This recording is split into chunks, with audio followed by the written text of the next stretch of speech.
Hello everyone, in this video we'll talk about SOUN stock and key levels to watch May 11, 2026. In the last trading session, the stock formed a bullish spin bar candle closed at $8.88.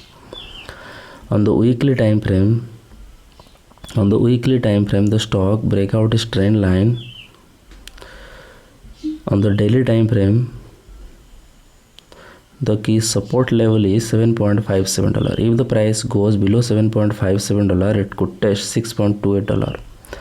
The key resistance level is $10.06. If the price breaks above $10.06, it could test $11.4. That's my view on SOUN stock today. If you found this helpful, please subscribe for more update. This video is for educational purposes only, not financial advice. Always do your own research before investing. Thanks for watching.